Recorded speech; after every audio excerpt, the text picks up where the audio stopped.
Gujarati moral story સાચો સુખી કોણ? ગાંધીપુર ગામમાં એક ધનિક વેપારી શેઠ ધર્મદાસ રહેતા હતા. ગામમાં તેમની ખૂબ પ્રસિદ્ધિ હતી કારણ કે તેઓ પૈસાથી ખૂબ સમૃદ્ધ હતા. તેમના ઘરમાં અઢળક ધન સંપત્તિ, મોંઘી ગંઠી વસ્તુઓ, મોટા બગીચાવાળું મહેલ અને અનેક નોકર ચાકરો હતા. તેમ છતાં તેઓ હંમેશા ચિંતિત અને અસંતોષી લાગતા.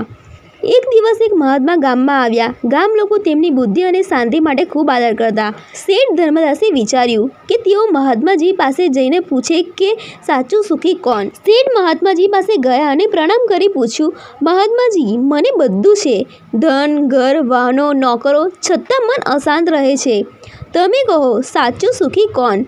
મહાત્માજી હસ્યા અને કહ્યું, મારા પ્રશ્નનો જવાબ હું તમને 3 દિવસમાં આપીશ, પણ એ માટે તમારે એક શરત માનવી પડશે. આજે સાંજ સુધી તમે ગામમાં એક એવો માણસ શોધો જે ખરેખર સુખી હોય અને તેની પાસેથી તેની સુખી જિંદગીનું રહસ્ય શીખીને આવો. શેઠ ધર્મદાસને લાગ્યું, આ તો સરળ કામ છે. તેમણે તરત જ ગામમાં શોધખોળ શરૂ કરી. પ્રથમ મજબૂત ખેડૂત. શેઠ ધર્મદાસ પહેલાં ભીમજી ખેડૂત પાસે ગયા. ભીમજી ગામનો સૌથી શ્રેષ્ઠ ખેતી કરતા હતો. તેણે તેનું મોટું ખેતર ઊભું કર્યું હતું અને તેના ખેતરમાં સારા પાક આવતા. શેઠે પૂછ્યું, ભીમજી, તમે સુખી છો? ભીમજી એક ક્ષણ માટે વિચારમાં પડ્યા અને બોલ્યા, હા, મારું કામ સારું ચાલે છે, પણ કોઈક વાર વરસાદ ન પડે તો નુકસાન થાય છે. ત્યારે મને ઘણા દુઃખ થાય છે. શેઠે વિચાર્યું, ભીમજી આખા વર્ષ માટે નિશ્ચિંત સુખી નથી, એટલે તે સાચો સુખી નથી. બીજો મોટા વેપારી. પછી શેઠ ધર્મદાસ ગામના બીજા ધનિક વેપારી શેઠ ગણપતલાલ પાસે ગયા.